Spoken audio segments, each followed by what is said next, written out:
Έχουμε 5 στάσεις, συν η μία που μπορεί να γίνει, θα δούμε πώς αν έχουν συσταθεί οι μηχανές στο τέτοιο της Κυψέλης. Το καλό είναι μεταξύ μας να έχουμε μια απόσταση 2 με 3 δευτερόλεπτα, έτσι ώστε να μην έχουμε αυτοκίνητα από τα οποία μπαίνουν στη μέση.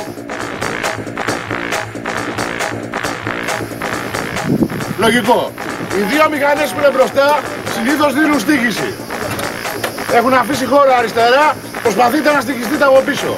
Το να βλέπουμε 3 μηχανές σε μια λουρίδα, σκεφτείτε πολύ απλά και το λέμε κάθε φορά, ότι ο πρώτος που θα πέσει θα πάρει 5 από πίσω του. Και δεν το θέλει κανένα. Πάμε.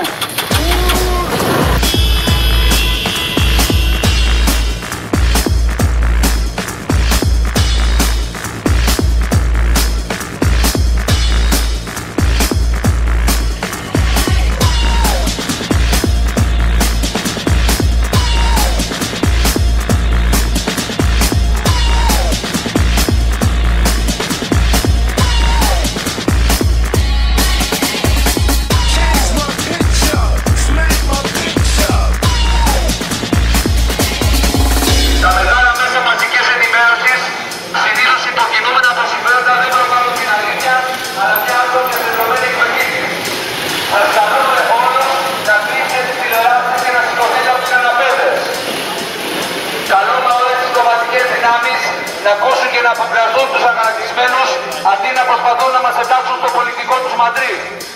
Η Ελλάδα δέχεται οικονομικές και όχι μόνο επιθέσεις από τους εταιρικούς και εσωτερικούς εχθρούς. Οφείλουμε όλοι να αγωνιστούμε. Δεν είμαστε κάτι διαφορετικό από τους υπόλοιπους αγανακτισμένους.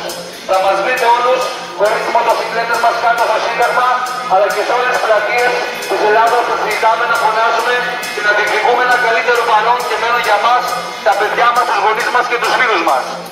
Τέρμα ο καναπές, τέρμα η τηλεόραση. Σηκωθείτε γιατί η Ελλάδα αύριο, όπως την ξέρατε, μπορεί να μην υπάρχει.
Είμαστε όλοι αγανακτισμένοι, ξυπνάτε!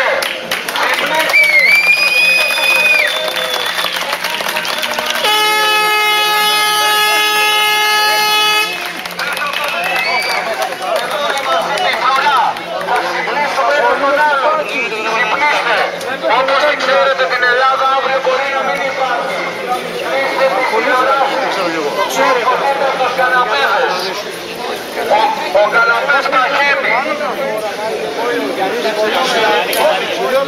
Τσιπούρα έχει το κατάστημα.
εξωτερικούς και εσωτερικούς εχθρούς. Οφείλουμε όλοι να αγωνιστούμε. Είμαστε σε πόλεμο. Δεν είμαστε κάτι διαφορετικοί από τους υπόλοιπους αγανακτισμένους. Θα μας βρείτε όλους, χωρίς τις μοτοσυκλέτες μας κάτω στο Σύνταγμα, αλλά και σε όλες τις πλατείες της Ελλάδας θα συζητάμε, να φωνάζουμε και να διεκδικούμε ένα καλύτερο παρόν και μέλλον για εμάς, τα παιδιά μας, τους γονείς μας και τους φίλους μας. Θα μας βρείτε σε κάθε γειτονιά, έτοιμους να πολεμήσουμε αυτούς που θέλουν τη διάλυση της Ελλάδας και την υποδούλωσή της. Είμαστε οι αγανακτισμένοι. Είμαστε οι αγανακτισμένοι μοτοσυκλετιστές Ελλάδας. Ψωμί, παιδεία, ελευθερία. Η Χούντα δεν τελείωσε το 73. Ψωμί, παιδεία, ελευθερία. Η Χούντα δεν τελείωσε το 73. Για δεύτερη και τελευταία φορά καλούμε όλες τις κομματικές δυνάμεις να ακούσουν και να φουγκραστούν τους αγανακτισμένους, αντί να προσπαθούν να μας εντάξουν στο πολιτικό τους μαντρί. Μην γίνεστε κι εσείς και οι υπόλοιποι και οι 300 πολιτικά σκουπίδια. Ακούστε το λαό που υποφέρει, όχι μόνο αυτό που πιστεύετε.